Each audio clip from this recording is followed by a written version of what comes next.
नमस्कार दोस्तों। आज बहुत बड़ी खबर निकल कर के आ रही है। भारतीय सेना ने पहलगाम हमले में जिन 26 सैलानियों को आतंकवादियों ने मारा था, आज उसका बदला लगभग पूरा कर लिया है। आज देश के लिए ये बहुत बड़ी खबर है, जिस चीज़ का हम सभी भारतवासी लगभग 140 करोड़ देशवासी बहुत ही बेसब्री से 12-13 दिन से इंतज़ार कर रहे थे। वह सुखद खबर आ गई है।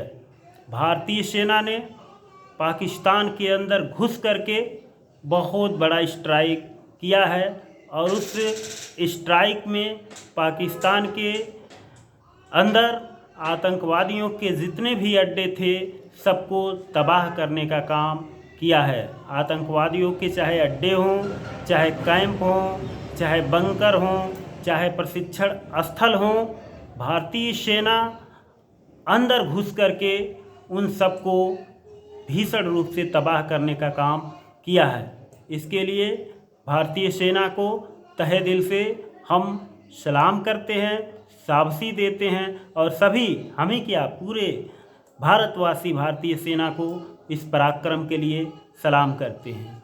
हुआ कुछ यूँ कि भारतीय सेना अपना टारगेट बना रही थी, समय के इंतज़ार कर रही थी, खुफिया जानकारी को ले रही थी और जैसे ही खुफिया जानकारी भारतीय सेना को सटीक जानकारी मिली, भारतीय सेना आज बीती रात 1:05 पे पाकिस्तान के अंदर घुसती है और बहुत ही तेज़ी के साथ तत्परता दिखाते हुए एक के बाद एक देखते हुए पाकिस्तान में बहुत सारे आतंकवादियों के अड्डे को तबाह करने का काम करती है। दोस्तों, आपको बता देना चाहते हैं कि चूँकि पुरुष वर्ग को ही आतंकवादियों ने मारा था और बहुत सारे महिलाओं का सिंदूर उजाड़ दिया था, इसलिए भारतीय सेना ने काफ़ी सोच समझकर इस ऑपरेशन का नाम सिंदूर रखा, ताकि सिंदूर जो उजड़ा है, जो भारतीय महिलाओं के सुहाग को आतंकवादियों ने उजाड़ा है,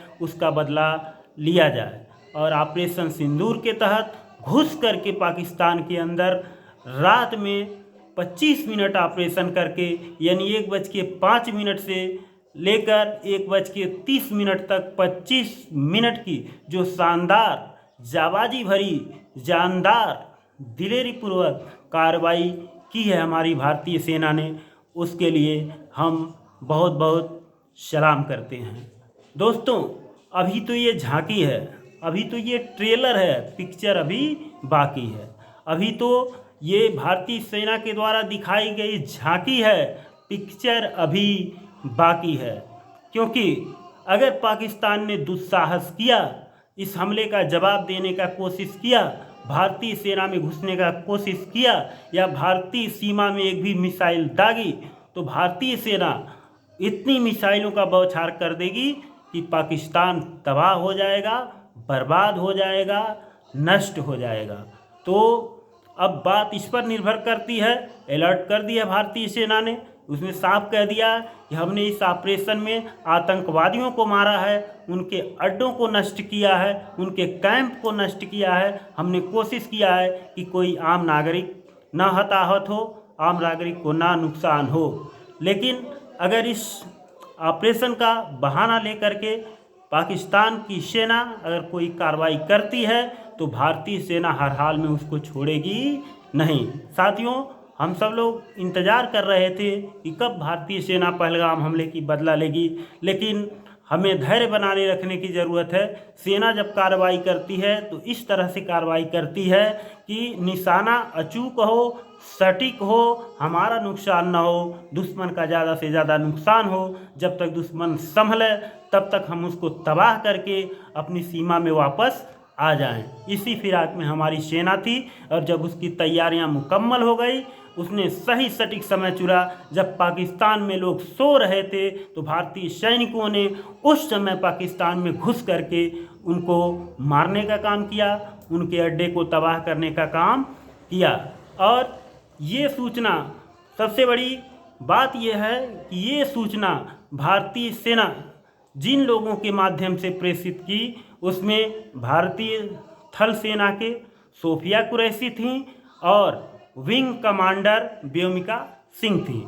इसका भी मतलब बहुत खास है दोस्तों, बता देना चाहता हूँ, क्योंकि भारत जैसे देश, लोकतांत्रिक देश में बहुतायत आबादी हिंदू मुस्लिम की है, उसके बाद सिख आते हैं, ईसाइयों की संख्या कम है। इसलिए चूँकि यह ऑपरेशन उस आतंकवादी हमले के बदले में किया गया था जिसमें तमाम सारी महिलाओं का सुहाग उजड़ा था, सिंदूर उजड़ा था, इसलिए उसका ऑपरेशन सिंदूर रखा गया। और इसलिए इस चीज़ को बताने के लिए, भारत के द्वारा किए गए हमले को भारतीयों को बताने के लिए, समझाने के लिए 2 महिलाओं को ही नियुक्त किया गया। और उसमें 2 महिलाओं में एक भारतीय सेना की कर्नल सोफिया कुरैशी और एक विंग कमांडर व्योमिका सिंह। इसका भी बहुत बड़ा मायने है, क्योंकि यहाँ पर ये चीज़ इससे सेना दर्शाना चाहती है कि हमारे भारत में आंतरिक मतभेद जो भी हों कुछ जातियों के बीच, लेकिन जब बात देश पर आती है तो भारत के सारे जाति धर्म के लोग, विभिन्न पार्टियों के लोग एक हो जाते हैं और एक हो करके सेना को सपोर्ट करते हैं और दुश्मन को उसके घर में मारने का काम करते हैं। सभी लोग सेना को सपोर्ट करते हैं। मेरे दोस्तों, आप लोग तैयार हो जाइए, सजग रहिए, आगे देखते रहिए। ये झांकी है, पिक्चर अभी बाकी है। थोड़ा सा भी दुस्साहस अगर पाकिस्तान ने किया तो भारत की तरफ से इससे भी बड़ा हमला होगा और वह समझ नहीं पाएगा क्या करें क्या ना करें। उसका मदद करने वाला भी कोई नहीं मिलेगा। एक वीडियो हमने डाला था, बहुत अच्छा वीडियो था कविता के रूप में, उसको भी जो लोग ना देखे हो देखें। और फिर कल मैं बहुत ही शानदार एक वीडियो बनाऊंगा, डालूंगा अब उसको कविता के रूप में, उसको भी आप लोग देखने के लिए तैयार रहें। और कमेंट में जय हिंद जरूर लिखें, भारतीय सेना जिंदाबाद जरूर लिखें। सेना का हौसला अफजाई करें और लड़ने के लिए हर मोर्चे पर हम आप सभी लोग तैयार रहें, ताकि अगर व्यापक युद्ध हो तो सबको युद्ध विभिन्न विभिन्न मोर्चों पे सामना करना पड़ता है, लड़ना पड़ता है। युद्ध सिर्फ जा कर के रणभूमि में लड़ना ही नहीं होता है, बल्कि देश के अंदर भी चीज़ों को समझना, एक दूसरे को मदद करना। मॉक ड्रिल इसीलिए किया जा रहा है ताकि सबको समझा दिया जाए कि अगर दुश्मन देश आक्रमण करता है तो किस तरह से एक दूसरे का मदद करना है, वहाँ कैसे पहुँचना है, कैसे छिपना है, क्या करना है, उसकी भी जानकारी लें। आगे जैसी ही कोई और जानकारी आएगी आप तक फिर हम वीडियो बना के भेजेंगे। और तब तक के लिए बहुत बहुत धन्यवाद। भारतीय सेना को सलाम, हिंदुस्तान जिंदाबाद।